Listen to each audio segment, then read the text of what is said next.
Alright, hello everyone, welcome back to Malice Reacts, and this is going to be another one from the Paranormal Files. Actually, looking at this one, it's relatively short. Its one is called America's Worst Serial Killer, the Cannibal Joe Metheny. True crime documentary on ghost hunting. So yes, this is based on true crime, and they are going to be doing some ghost hunting to see if they can possibly contact either the person responsible or likely the victims as well of the man responsible for being a serial killer cannibal, apparently. So we'll have a listen in on what this story is all about and see what Connor and crew are able to find out. But also, really quickly before we start, a little bit on the schedule coming up. I know Twin Paranormal just released a video today. I will be doing that one when I have time tomorrow.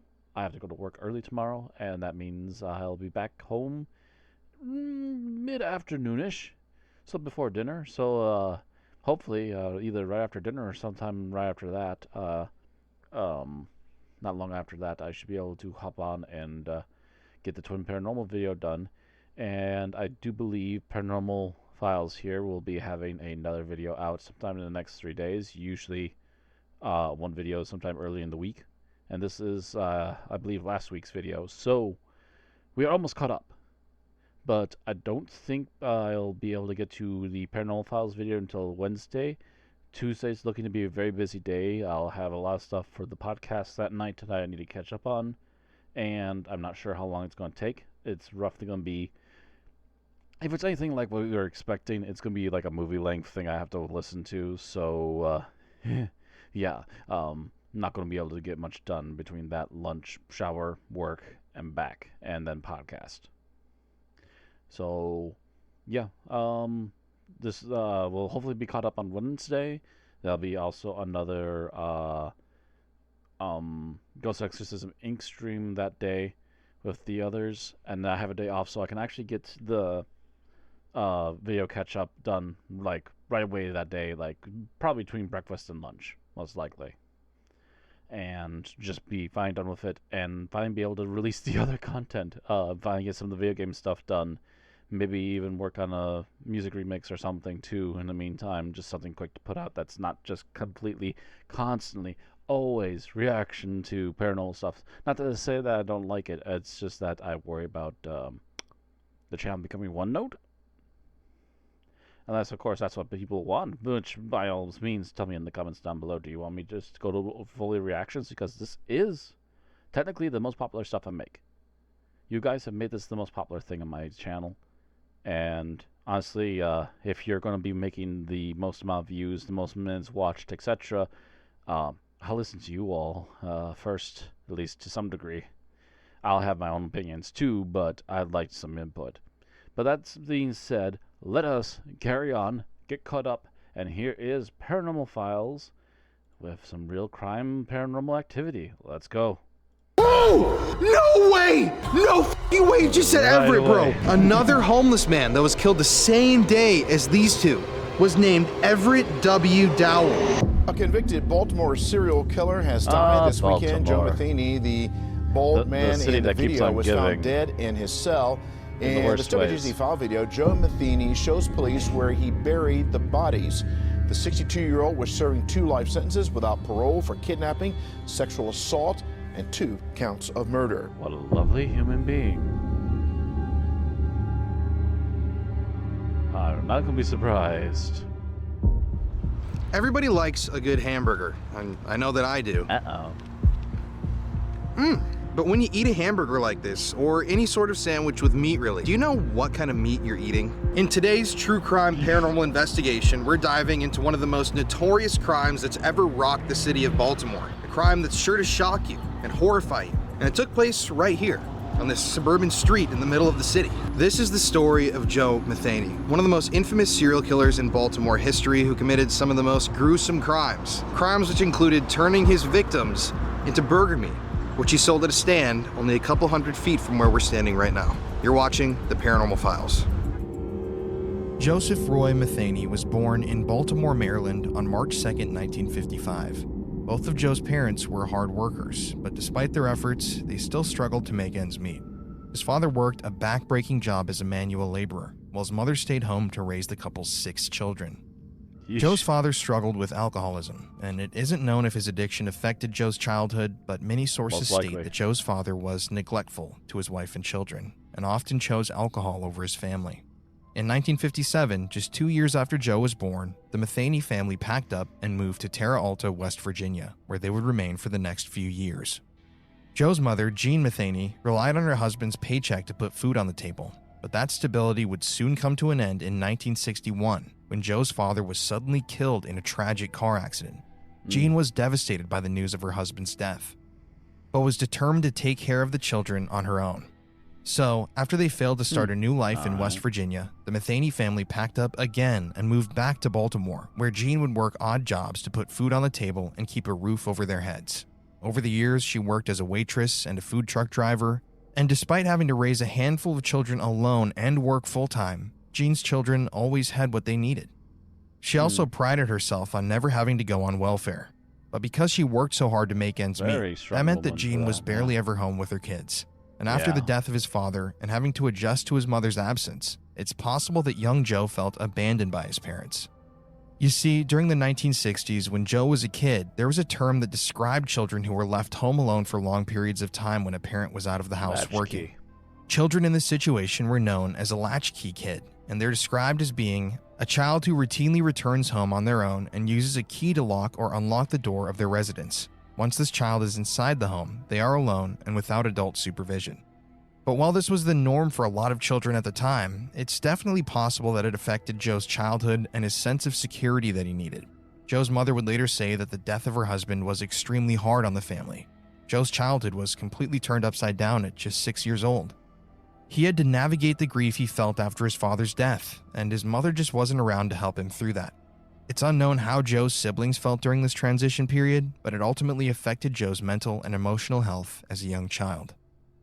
Jean described Joe as a happy and polite child. He did well in school, and he really enjoyed being outside and riding his bike. A harmless kid. And although he showed an early interest in physics and excelled in school, Joe would drop out after the 8th grade. After this, during his adolescence, he worked odd jobs, but it wasn't enough to satisfy him or provide a steady source of income. So he eventually went back and earned his high school equivalency diploma. Honestly, he seems then, to have in the year good head on his 1973, when he was 18 eventually. years old, he decided to join the United States Army. According to his Nothing against the mother, army, but, Joe spent the wrong majority mindset of his in an military army could lead career to in Germany issues. as a field artillery soldier, but Joe would dispute that claim. He told people he served a tour in Vietnam, but there are no records indicating that he had ever been there. When Joe entered the Army in 1973, Americans were already pulling out of Vietnam, so it wouldn't have really made sense for him to be sent over there. But nonetheless, Joe did not do very well in the Army. In fact, it was there where he started using heroin and developed a severe addiction. He also distanced himself from his family and wouldn't speak to his mother or siblings for another 10 years. Joe would often tell people that his mother was dead. In a later interview, his own mother, Jean, commented, "Maybe he just wishes I was. He pushed his family away a long time ago."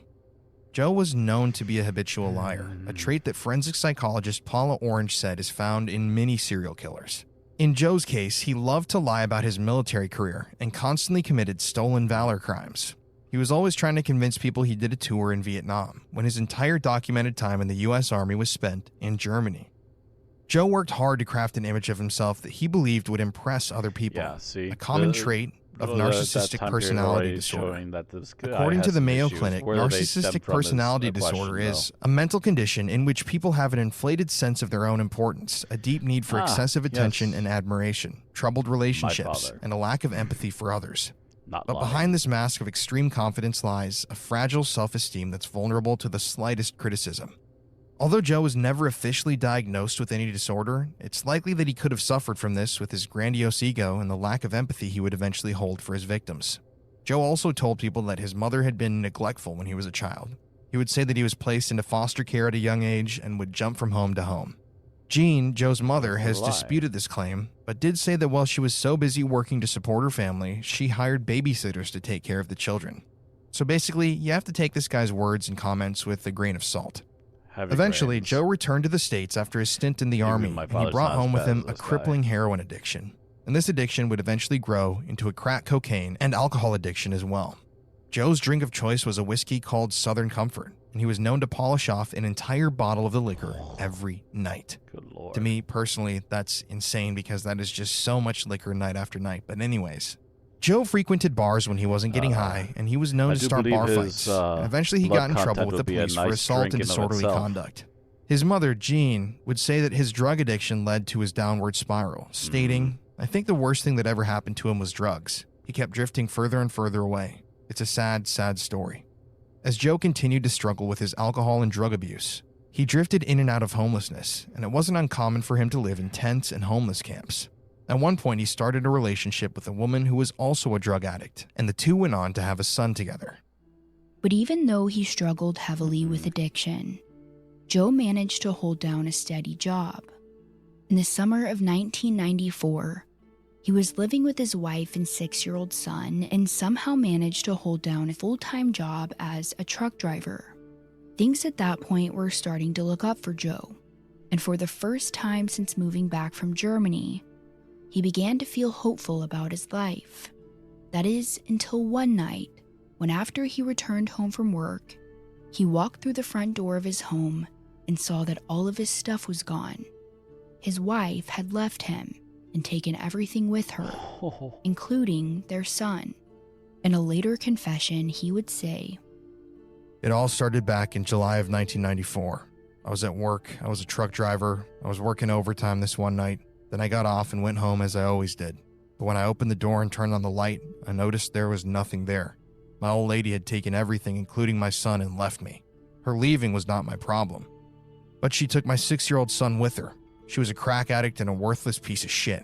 I would have paid her to get out of my life. All she had to do was take my son over to my mother's house, and she could have had everything else and be gone." Joe was very upset that his wife left him, but more than anything, he was upset that she took his son. And eventually, this would lead to his downward spiral. Her leaving triggered a rage inside of Joe that would fester for years. A rage that he had been successfully able to hide from everyone that knew him. Yeah. Connie Snow, a woman who worked at a bar Joe frequented, would later say that no one had ever seen his violent side. She said he was a well-mannered, polite, and even intelligent man. Joe always maintained a good reputation with his coworkers and friends, but all of these relationships would end up being short-lived. A few months after his wife had moved out with their son, Joe found out she had been shacking up with another man, a man that Joe knew through his connections in the streets. This new man had a reputation for being a pimp and a hustler, and he was allegedly using Joe's ex-wife as a way to make money by prostituting her out to other men. Joe also found out that his son had been taken by social services because his wife and her new lover had been neglectful and abusive. It was at this point when Joe Metheny was presented with two options in his mind: fight legally to get his son back, or find a way to take revenge. After some deep thinking, he figured he wouldn't be able to get his son out of state custody because he had a criminal record. So the next best thing was to somehow get back at his ex and her new man. So Joe started asking around town where the two were living, and it wasn't long before he learned that they had been camping at a homeless camp under the Hanover Street Bridge, nicknamed Tent City by locals. Armed with this information, on that August evening in 1995, Joe drove out to the area of the camp, parked his vehicle, and climbed down below the bridge. It was a sweltering hot Maryland summer night, and as he approached the darkness of the camp, Joe found two homeless men, Randy Piker and Randall Brewer, who he knew often got high with his wife. In his confession, Joe stated that the two men were passed out on a dirty mattress when he arrived. And it was right then, in the heat of the moment, when he decided to unleash all of his anger and frustration on these strangers. Nearby was an axe. Joe saw it and grabbed it. Then, in a fit of rage, he began to hack away at the men deliberately, delivering blow after blow with extreme force. Joe said, "I had found out from someone that they was going under that bridge and getting high with some homeless motherfuckers who lived under that bridge. I went under there looking for them. They were not there, but the two homeless motherfuckers that got high with them were down there. They were passed out on some old stinking mattress, and that's where they were when I left." except they were dead from being chopped up. After murdering the two men, he tossed the axe aside and set his sights on another woman in the camp. Being the confident, smooth talker that he was, Joe lured the woman under the bridge to get high and asked her where he could find his wife. When she told him that she didn't know, he began beating her violently. He would later say that after he beat her, he raped her, killed her, and tossed her body in some bushes. But Joe was still not satisfied. He still felt that burning rage within. So he decided to continue his rampage and lured another woman under the bridge. He would later say, I lured the second bitch down there. I did the same thing to her as the last one. But as I was about to throw her in the bushes with the other one, I noticed an old black man down by the river fishing, looking back up at me. I grabbed a steel pipe that was lying by and ran down on him and laid his head wide open. Joe then took the two bodies of the women he had tossed in the bushes and the fishermen he killed with the pipe, and he weighed their bodies down with rocks before throwing them into the river. He figured he probably wasn't going to get the information he wanted, so he cleaned himself up in the river and tried to clean up the crime scene as best he could. During this same time, ironically, another homeless man named Larry Amos had found the axe that Joe used to kill Randy and Randall, and he decided to use it for his own murder. There was a homeless gang war going on at the time, and Amos wanted to confront a rival of his own, a man named Everett Dowell. The details of this crime are not well documented, but it's known that Amos grabbed that same axe and he used it to murder Everett. So that's allegedly 6 murders in one night under this bridge. And sadly, the bodies of the victims wouldn't be discovered for another 2 weeks.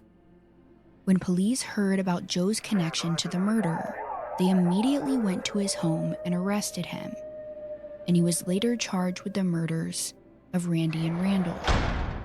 But before we get into that, we need to go back in time to the year 1994, before the homeless camp massacre. You see, throughout the trial, they did indeed have a killer in the courtroom, but his first victim just hadn't been discovered yet. It was the year 1994, while he was employed by the same pallet factory, when Joe took the life of his first victim. She was 39-year-old Kathy Ann Magaziner, a local prostitute and drug addict who frequented the area near the pallet factory. And one night, when she was cruising the streets, Joe saw her walking down the road, and he knew right then that he had to have her. After approaching Kathy, Joe used his charm to lure her back to his trailer in exchange for drugs, and the two did end up having sex. After about an hour of fooling around, Kathy was ready to collect her things and leave, but Joe had other plans. When Kathy wasn't looking, he ambushed her, pushing her to the ground. He then put his hands over her throat and began strangling Kathy until she passed out. Then, as she laid on his living room floor unconscious, he finished the job with an extension cord. When the detectives later asked him why he killed her, he responded, "Sense of power. I don't know. Vulnerable. I got a rush out of it, got a high out of it. Call it what you want. I had no real excuse why other than I like to do it. I don't know how to describe it." After Kathy was dead, Joe cut off the meaty portions of her body and decided to store them in Tupperware containers in his freezer. These pieces of flesh would be reused by Joe later on for a very shocking purpose. He then dismembered the remainder of her corpse and buried her body parts in shallow graves in the woods behind his trailer. He also took her clothing and purse and buried them in another location on the property. After this murder, Joe continued on with his life, and nobody suspected a thing. Months later, Joe returned to the area where he buried Kathy, and he dug up her skeletal remains. From here, he removed her skull and attempted to have sex with it before he placed it in a cardboard box and threw it in the trash. Now at this point in our story, it's November 11th, 1996, and Joe is on the hunt for another victim. After work that day, he decided to go to a local bar for a few drinks, and while he was there, he met a young prostitute named Kimberly Lynn Spicer. Kimberly was a 23-year-old single mother when she met Joe, and she was really struggling to make ends meet. So after a conversation and a few drinks, she agreed to go back with him to his trailer. At the time, with almost no money to her name, so when Joe promised her drugs, she took up his offer. But as we all know, Joe had more sinister plans in mind. Chop chop. That evening, before Kimberly had met Joe out at the bar, she had gotten into a verbal argument with her mom. The argument was about her brother's death that occurred just a few weeks earlier. Sadly, her brother had recently overdosed on heroin in an abandoned house on Wilkins Avenue in Baltimore. After fighting with her mom, Kimberly stormed out of the house to blow off some steam, and she decided to head towards the bar, where she eventually bumped into Joe Metheny. Her mother, Kathy, would always say that Kimberly always came back, even after they had really bad arguments. But on the night of November 11th, she didn't. Once they arrived at Joe's trailer, he immediately tried to rape her, and he actually attempted to put a beer bottle in her vagina. Kimberly managed to fight him off, but with how large of a man he was, she couldn't fight forever. She continued to deny his sexual advances, and the longer she was there, Joe became more and more enraged. He eventually grabbed a knife and charged at Kimberly. Once he was over her, he stabbed her over and over again in the chest, face, stomach, and back. At the end of it all, Kimberly Spicer had 26 stab wounds. And after he was finished, blood covered the walls of his trailer. And just like he did with Kathy's body, Joe started the dismemberment. He repeated the process of cutting the meaty portions off and storing them in his freezer. Then, after that, he cut up her body and buried it around his property. At the end of the dismemberment, there was blood everywhere, and he started to get nervous about how he was going to clean it up. But eventually, he got to work doing the best he could to clean up any trace of Kimberly Spicer. Joe would later tell investigators the following. I lured 2 crack whores up there to my trailer. I killed and butchered their bodies up. I cut the meat up and put it in some Tupperware bowls and put it in the freezer. I buried the remains in several shallow graves in a little woods behind the company. After cleaning up the crime scene and burying Kimberly's body around his property, Joe once again continued on with his normal schedule of driving a forklift during the day and drinking alcohol and doing drugs by night. Shortly after Kimberly's murder, Joe had an idea. He wanted to open up a barbecue stand where he would sell pit beef amongst other meats, a delicacy native to Baltimore. But Joe didn't intend on selling just animal meat. He decided that he wanted to take the human meat he had saved in the freezer and mix it up with the hamburger and pork. So, disturbingly, sometime after Kimberly's murder, Joe allegedly opened up a meat stand on the side of the road, and he sold human hamburgers to the people of Baltimore. And according to Joe, he sold out of his barbecue pretty fast. People loved it. In his confession to police, he even stated, "The human body tastes very similar to pork. If you mix it together, no one can tell the difference." Joe allegedly continued to sell his open-faced barbecue sandwiches, hamburgers, and roast beef concoctions on the side of the road for a few weeks. But he eventually ran out of the special ingredient, and he decided he would need another victim to replenish his supply. Oh, bloody hell. According to Dr. Eric Hickey, a professor of forensic psychology, true cannibalistic killers are rare. Out of 2,000 serial killers, only 5 or 10 would be considered a cannibal. He continued to say in an interview with A&E that cannibalism is mostly about, once again, the control over a victim.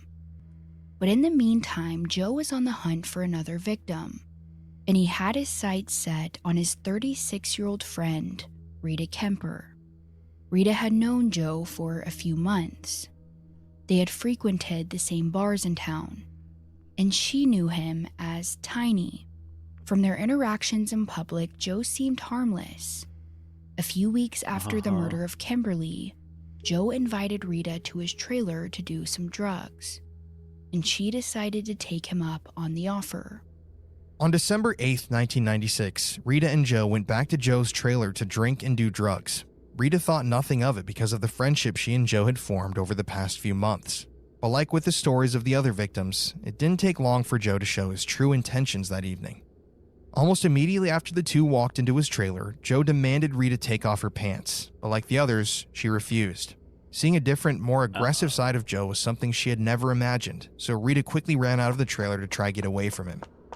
But Joe was fast, and he quickly caught up with her and proceeded to grab her arm and drag her back into the trailer. Rita continued to fight and scream as Joe ripped the clothing from her body. She just wasn't going to let him hurt her without putting up a fight. Joe would later say, "I lured another bitch up to my trailer. I got her in there and I started to rip her clothes off and knocking the hell out of her. She was screaming, but there was no one around to hear her except me. And I just kept on laughing at her." Rita would later describe the look in Joe's eyes as something she had never seen before. It was the look of pure evil. As he kept laughing at her and attempting to rape her, Rita continued to fight and eventually got loose from his grip. Seeing this as her only chance to escape death, Rita ran as fast as she could and jumped the barbed wire fence that surrounded the trailer. This time, Joe wasn't fast enough to catch her, possibly due to his size, and he watched from behind the fence as she continued to run farther and farther down the road until she disappeared.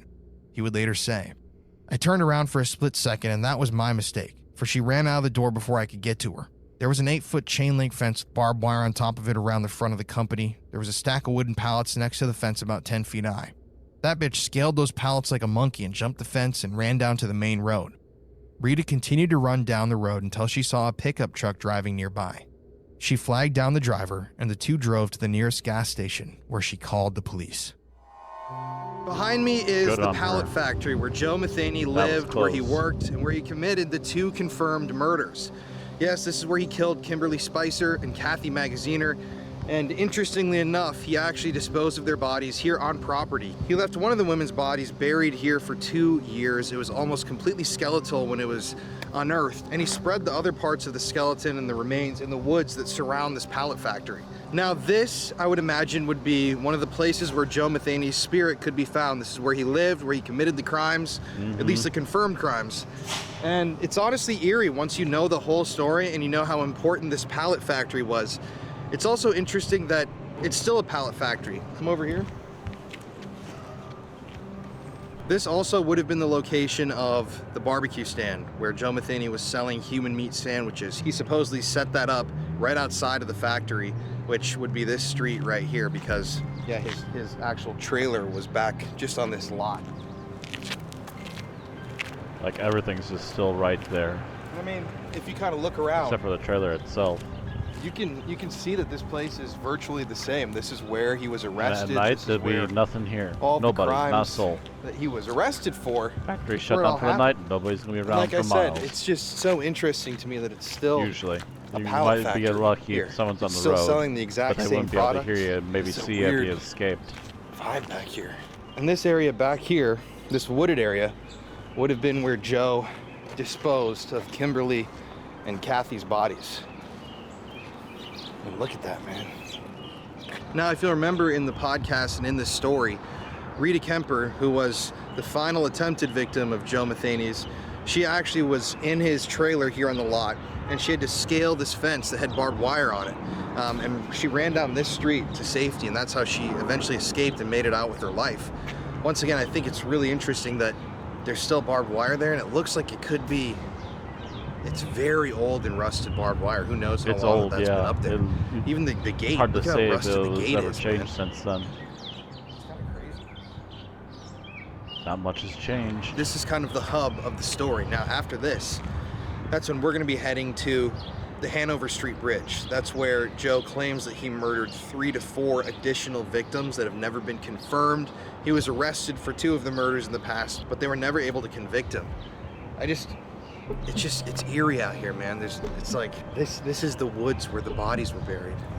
I mean, it's always weird going to like actual like serial killer dumping grounds. I mean, the fact that Joe Metheny, he died in prison in 2017, which wasn't that long ago. And these crimes that he committed happened in 96, or that's when he was caught for them, was in 96. So, I mean, this is very recent stuff that happened, so it's very fresh on this ground. It's got a really just odd feeling out here. It's only been about 20 years. And this is where he would have been living, once again, to reiterate, right there on the lot. Actually, with, as you can see, perfect it'd be about access 30 to years. the That would have forested been like area. 5-6 at the time. Just a weird vibe, man. I know. Wild. You spin me right round, baby, right round.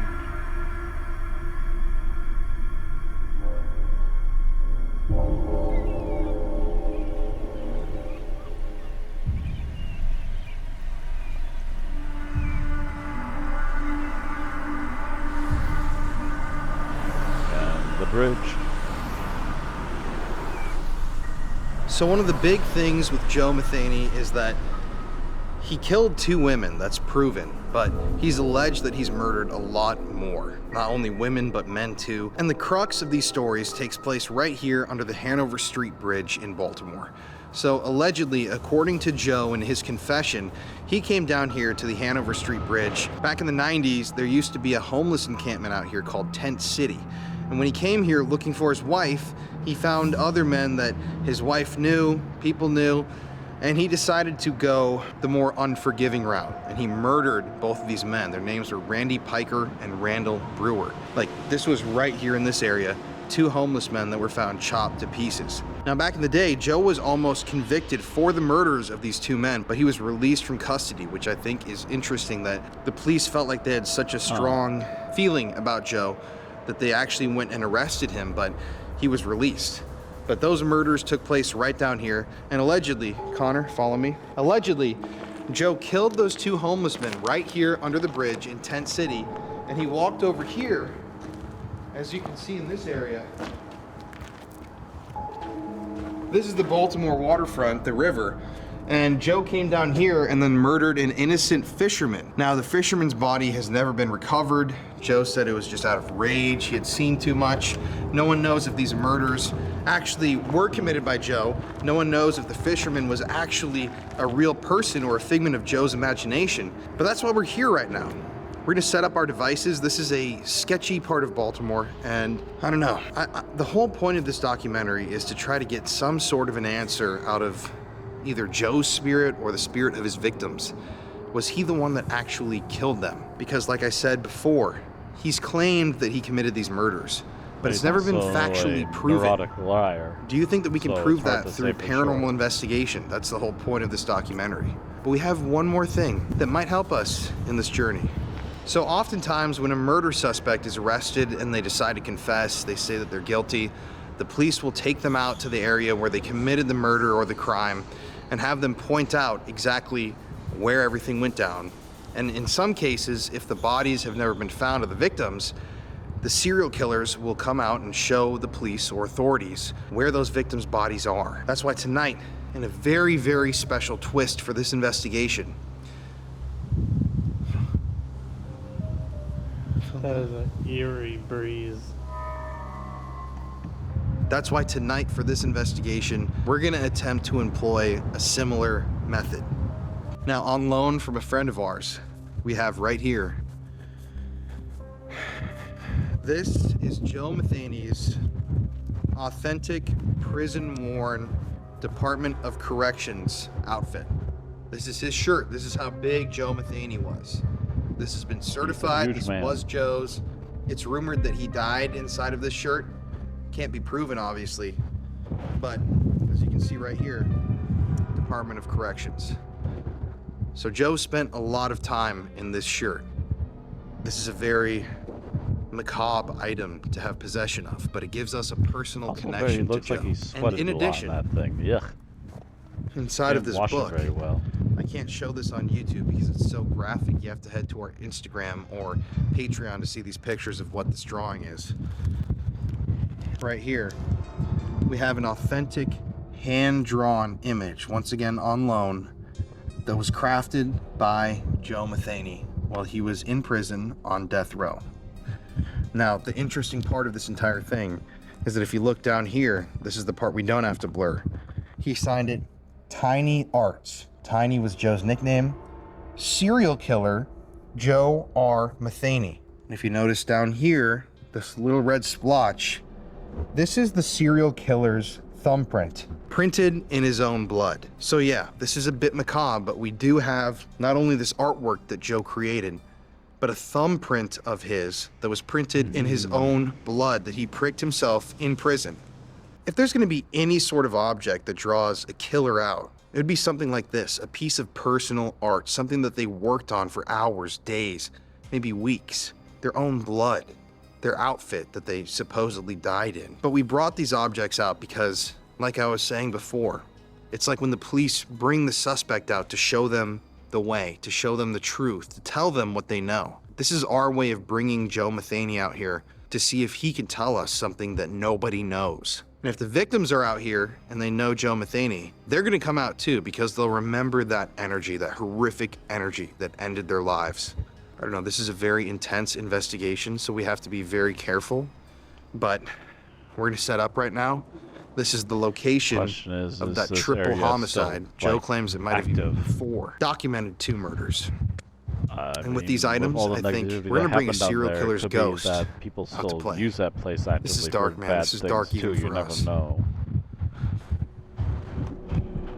Okay, so he set up all of our devices. That REM pod is showing that it's cold around Joe Metheny's DOC outfit. But that REM pod is not cold, nor is the other one that we have set up, which is weird. So I'm gonna turn on Spirit Talker. You want me to turn mine on as well? All right, to introduce ourselves, my name is Colin. My name is Connor. And we're here to try to figure out who murdered you. Randy Piker, Randall Brewer, the fisherman.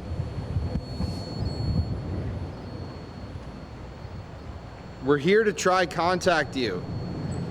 And Joseph Metheny, if you're here, we brought your items.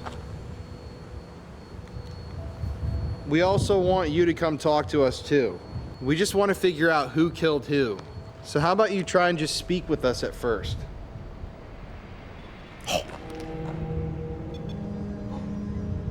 Changed from temperature to touching. Deliberate. Joe, is that you?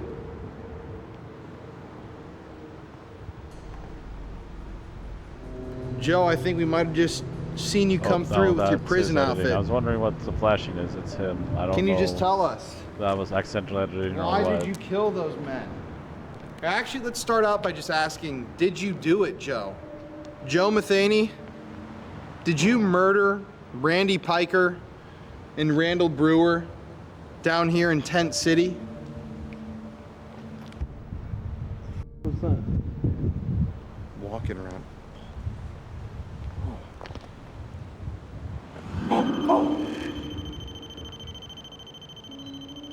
Oh, the music box! Ooh. I did not expect this. We have power. Huh. That's an interesting reaction. Who's here with us right now? Dude, the moment we said that. I'm hearing some lot of background We're like here. vocalizations, not sure what from, but the fact that they're outside means it could be almost anything, here. to be fair. Randy Piker and Randall Brewer. They're here.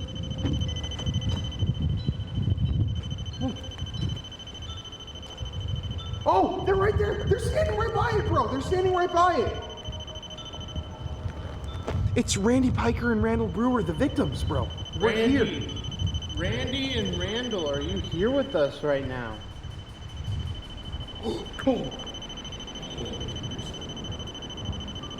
Okay, Randy and Randall, you can walk right over here.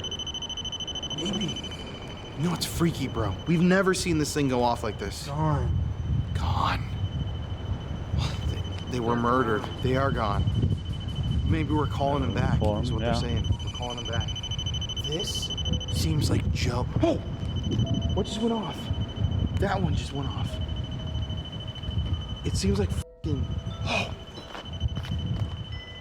Dude, there's nobody moving right here. You can see that clearly.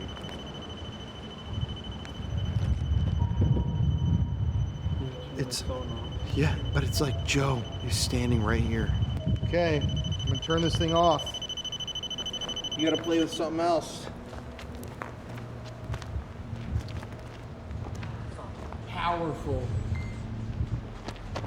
That's what it said? Powerful. Right when you start walking away. Oh. Dude, somebody's right here with us, man. Powerful could mean like they're warning us that he's powerful, or like he was powerful when he came and killed them. Do we need to be afraid here? Don't do that. Okay. This is kind of freaky. This AI generated app called GhostTube Seer, made by another paranormal creator, Amy Script. They have great videos. It uses AI with EMF, kind of like a REM or an Ovilus, to generate images. And look at what it just generated. Bricks, a ton of bricks. It almost looks like a bridge, doesn't it? Look where we are. We're in a big ass stone structure, man. So you're obviously here with us. Bullet. Maybe he did kill you with a bullet, if you're one of the unsolved murders. But I know Joe liked to strangle. We just want to know what happened to the homeless men down here. Somebody's here with us. We don't know who is here with us right now. It's kind of loud out here. So if you could just try to use your voice, or if you see any of the lights around us, go tap one. And just let us know where you're standing. We want to hear your story. Child. Again, I'm pretty sure that's on the video itself. Nanny and child at the same time. You know, Joe Metheny came down here because he was looking for his wife and his kid. Maybe it's not the victims. Okay, maybe you're not able to use this technology because it's so new. You died in the 90s.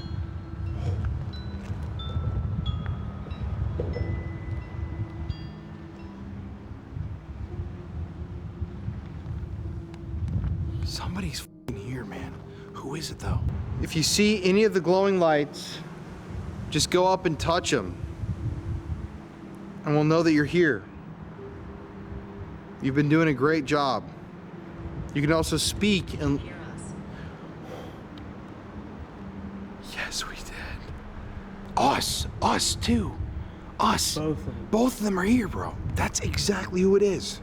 Randy? I'm thinking it's all three or maybe even more. Are you...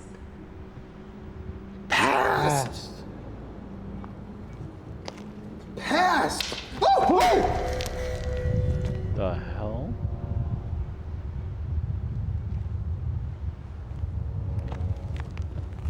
What the fuck was that? I don't know. It sounded like something fell. Oh my God, that gave me a heart attack. What was that? What do you think that was? I mean, this bridge. Past! Right when it says past. Okay, first of all, I don't know what the fuck that was. I don't know if there's someone out here. I mean, we've been out here like... Curse? We've been out here like 40, 50 minutes. Nothing. There's nobody out here. So it wouldn't be someone's throwing something at us. Very unlikely, but you'd think. So I don't think we're getting that much on the Spirit Talker. In the dark like this. It seems like there are... Communication. I missed that. It seems to me that there are two distinct possibilities right now. They both make sense. The two victims are here of that crime who actually were documented to have died here. They've said, we're here. I was religious. There you go. Ship! The fisherman who died, who got bludgeoned on his fucking boat. Right when I'm talking about that. Right when he was right there, bro. He was on his boat fishing, and Joe came and killed him. That's what he told people. So maybe it's true. Maybe it's true. Even now, it's complicated. It could be Joe who's here because the REM pods went off like crazy with his stuff.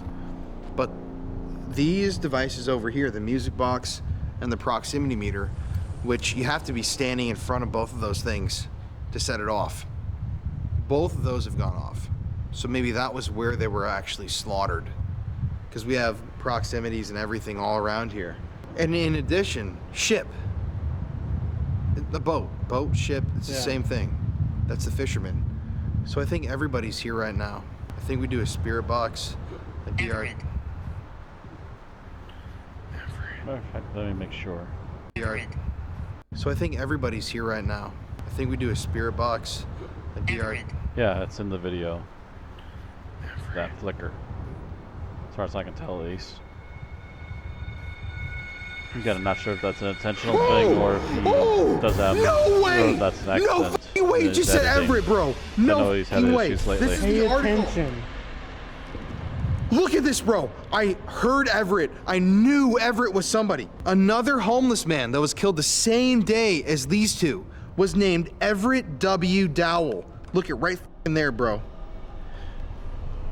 What the The moment that happened, I knew that was a connection. This is from the Baltimore Sun that I was reading today. Everett?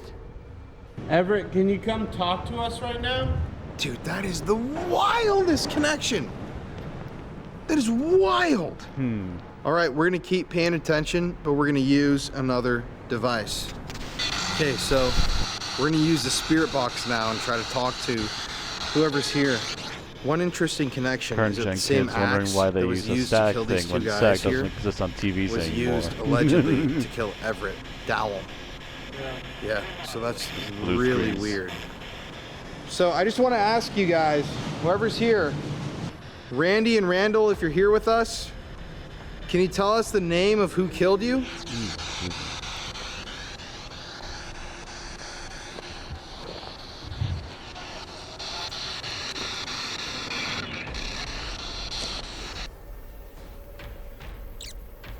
No.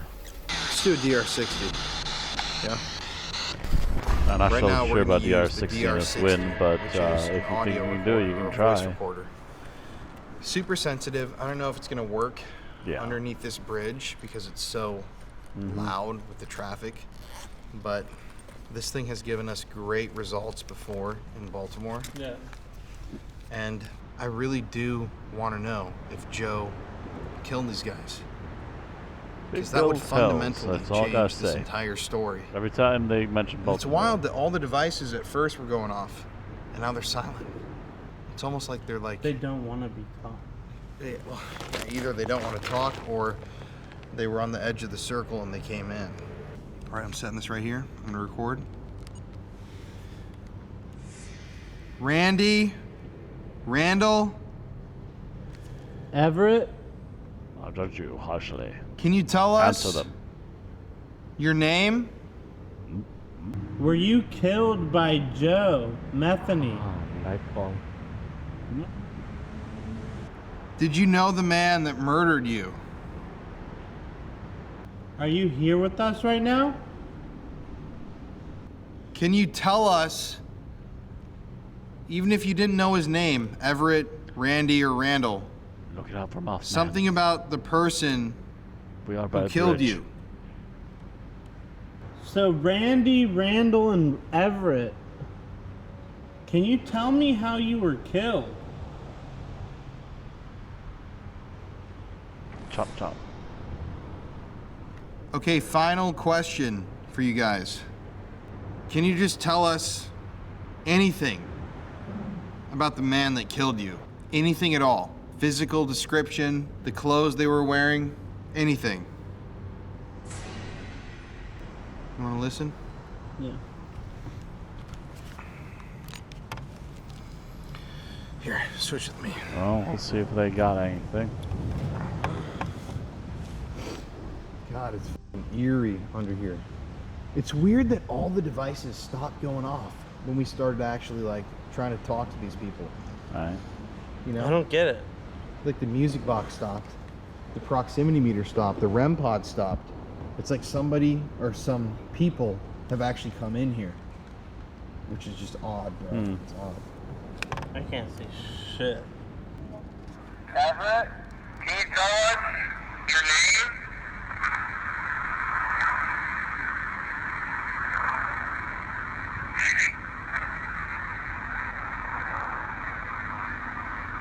Interesting.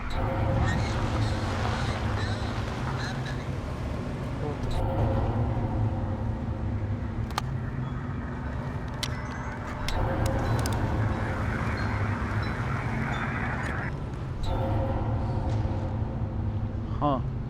Like I said, how do you know this isn't still an active dumping ground? This is not Shady AF. What the f did we just capture on camera? This is a goddamn bike path. I just filmed a fucking car rolling down here. What the f was that? More With than its a little- lights off, With too? its lights off. I know. I mean, I know we're risking just everything being out here right now because it's Baltimore at midnight. And as we know from this story, people have gotten murdered right where we're sitting. That was fucking weird, bro. That was really fucking weird. I can't believe I was filming and that just happened. That freaks me the fuck out, dude. Yeah, okay, let's listen to this and then do the Estes and get the fuck out of here. This is a weird area. No kidding. Oh. Oh yeah, what the? Hi. Yeah, you're on camera, buddy. What are you doing down here? Weird. Randy, Randall, Everett, can you tell us your name?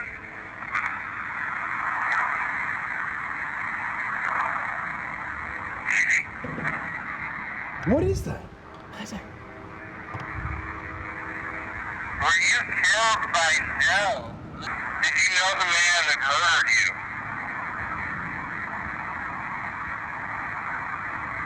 Are you here with us right now? Can you tell us, even if you didn't know his name, Everett, Randy, or Randall, something about the person who killed you?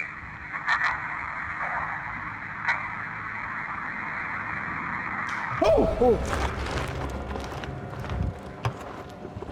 What the fuck is that, bro? What the fuck is that? Connor.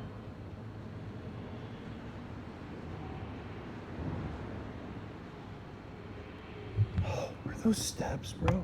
Do you see that?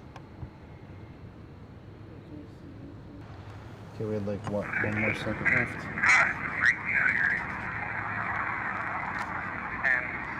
Under a bridge in Baltimore at midnight.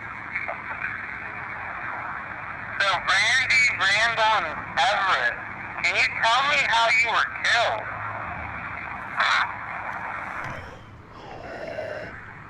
Oh! Oh! Oh! That just straight up sounded like he said, or whatever the fuck that was, and then, like murder. Ah, that was a clear axe. Oh! Just from that speaker. Holy smokes. Oh! Dude, what the fuck was that car? The car was really strange. With its lights off? Dude, people need to know that this is a walking trail. This is There's a walking, long... They as literally in have, no like, vehicles. There's usually stuff to prevent vehicles to boulders get down over there. here, so cars Yeah, don't go. boulders right there, bro. What the fuck are you doing right now out here at midnight? Driving with no lights on. Nothing good. And the EVP. God. Okay, well, we got 12 seconds left. Okay, final question for you guys. Can you just tell us anything about the man that killed you? Anything at all? Physical description, the clothes they were wearing, anything.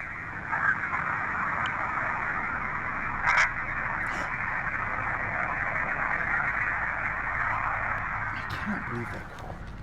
Honestly. Okay, guys, I gotta say that we're down Very always strange. to have an adventure and to try ghost hunt, but seeing that Also was very really leery. f***ing weird, bro. Like, what the f*** was that? I would not be leaving this place without my lights on and the cameras rolling, because And we're whatever happens, I'm this is catching a that walking film. path. F that. And so it's like, I think we review that later. I mean, Yeah. this is obviously a sketchy part of the city already, because Baltimore. But Freaking Baltimore, let's just man. do the Estes and then get out of here, you know? Please. Pretty people sugar Okay, on so we're top. gonna do an Estes quick. This is already just like weird vibes out here. I don't like this. And I just want to see, I want to get a confirmation from Joe.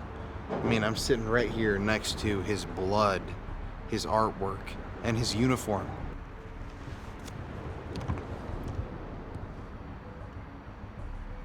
All right, Randy, Randall, and Everett. I feel like we were speaking. Tell him. We were speaking to you earlier. Can you tell me how you were killed? I'm trying to. Well, we're listening. Doesn't matter. Not a friend. Ah, Fred. No. Rat. We heard your story earlier. About I was killed. Bro, immediately. I'm sorry, I'm gonna keep down. Immediately, I was killed. Ooh, that gave me the chills, man. We heard how you were killed. And we're so sorry that happened to you. Do you know who killed you? Trailer. Trailer.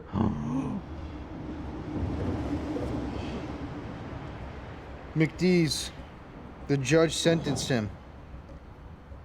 That was very clear. The judge sentenced him. Can you tell me, is Joe Metheny here with us right now? Oh no. He's here. He's here. It'd be great if you heard me.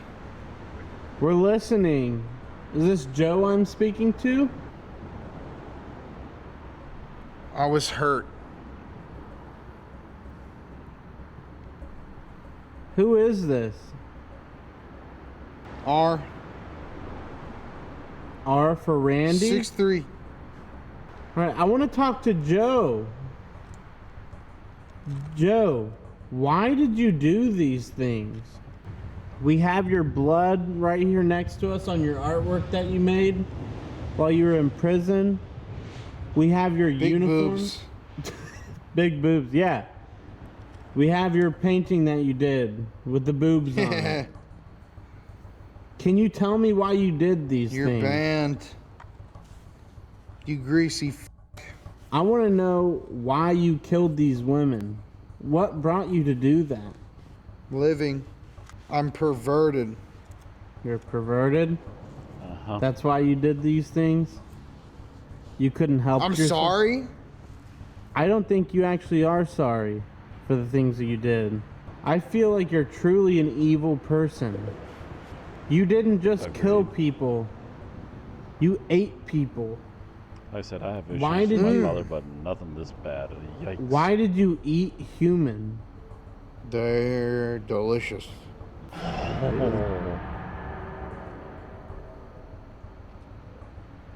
What brought you to do all this stuff? I feel like you I were... feel f***ing weird, bro.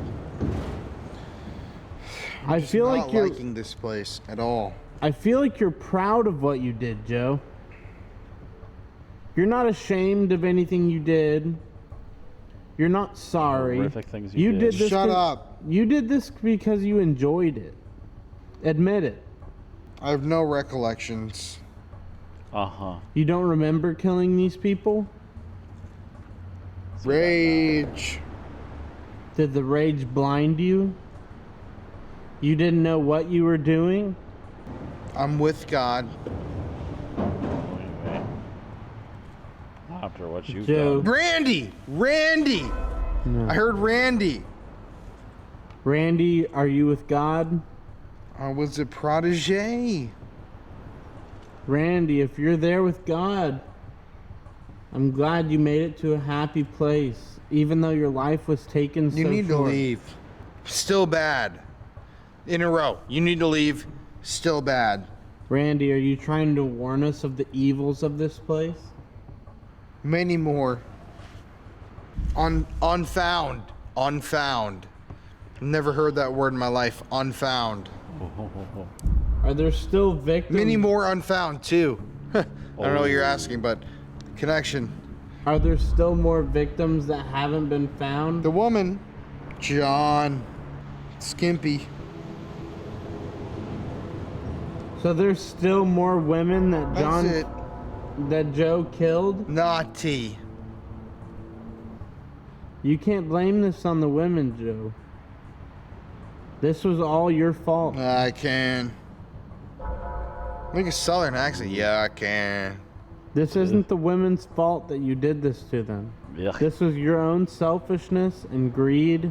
They wanted it. And another kind of southern accent. They wanted it. Nobody wanted to be killed by you, Joe. This was all you're doing. Oh, that sick little head. Yep. Axe, That you killed axe. the people here with the fucking axe. Yeah, we know how you killed these people. We're not afraid of you. You're dead. You can't hurt us anymore. Creepy laugh. Too late. Creepy. It's too late. You missed me. They got you, Joe. They gave you life in prison. Because they knew Sure. that what you did, you couldn't be released back into this world. Weird laughs. You want to try me? Yeah. I'm not afraid of you, Joe. You can't hurt us anymore. I'll start a fire. Sure about that. Do whatever you want to do. But your time is over. There's no rooms left in the inn. Your time is over, Joe. You can't hurt anybody anymore. I feel like this is telling me to throw a rock. Ow. He actually hit me with that shit. Yeah, Joe, we're not afraid of you. It was weird. I felt like almost just like I'm sitting here and it's like, just throw it. Oh, did you hit me with a rock? Yep. Oh. Anyways. All right, Joe. Well, we're going to get out of here soon. Yeah, hitting you back. Pork. But I want you to know that what you've done has not been forgotten. I did it. I know you did it. You confessed to what you did. But before we leave, I want you to tell me one thing. I'll talk about it. Where are all the bodies? The unfound bodies? In a state park. Did you bury them in Lincoln? You buried them in Patapsco?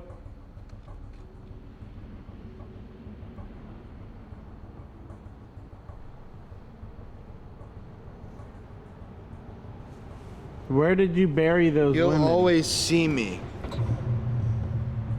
Where did you I really bury hope them? you're talking to the victim right now. 490. Is there anything you want to tell us before we go tonight, Joe? Or Frank? Or Everett? It's for the best. It's time. Is it time to go? Are you trying to protect us? Are you interested? Like that. Are you interested? We're interested in finding... I said I did not. We're interested in finding out the truth of what happened. Metheny! I heard Metheny. You know why. You know why. I did like it. I did like it. I did like it. Okay. Yeah. Jesus, man. Oh. Oh, that got a dark feeling for me. I got a weird feeling right now, dude. I feel like we need to get out of here. I say we just wrap up and get out of here and we talk about this later because get them back to the car. Hopefully it's still locked. Get everything inside the car and get the hell out. I think though he did. After that vehicle. 100%. He killed these guys. And I think there are more victims that he tried to tell the authorities about, but they never listened. They never dug into it because they had enough on the case as is to convict him for it for life. No, this dude's fucking evil, bro. That's what I feel right now. I said, why did you eat those people? And you said, delicious. No. I think Shut up. I think we need to get out of here, man. What is that? At the end of the day, I don't know if we did talk to Joe Metheny or not. I don't know if we talked to either of his victims either. I just know that we talked to somebody. Or something that had seen what happened under that bridge on that fateful night in the 1990s. The crimes of Joe Metheny are crimes that shocked the city of Baltimore and crimes that still haunt the city to this day. I mean, there are a ton of people who have talked about the fact that they themselves ate a burger or a sandwich from Joe's roadside shack, and they don't know if they actually ate beef and pork or something else. But since we only had one night in Baltimore, this is where the story ends. And I don't know if those crimes under the bridge will ever truly be definitively solved. There'd have to be a break in the case, some sort of DNA, something. Something other than paranormal evidence, obviously. But at the end of the day, who knows how many people Joe Metheny killed? I don't. The police don't. And he did confess to murdering more people than he was caught for. So I guess it'll remain a mystery. If you'd like to hear the full Joe Metheny story, including what happened to him after he was arrested and what he did in between the murders, the full podcast episode is available to listen on all streaming platforms now. Just search up Murder in America, Joe Metheny. Wild. I know this was a short episode, y'all, but we just finished filming 7 episodes across Missouri and Kansas. And one of those nights was, like my dad, Jeff, Papa Spooks, Connor, and Mary and I said, was probably the scariest, most intense night we've ever had while filming ghost hunts. So be on the lookout for that. But anyways, I'll see you guys again Monday for the return of our full-length documentaries. So yes, and you know Monday. What? I love so y'all. We'll probably get to it and by stay Wednesday. spooky.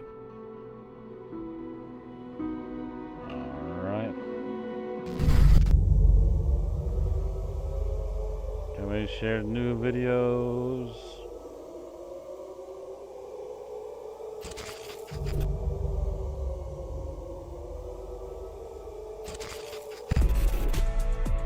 No tease for the next video, which again will come out Monday, and I should be able to react to that and get the video out by Wednesday evening with hopefully a little issue.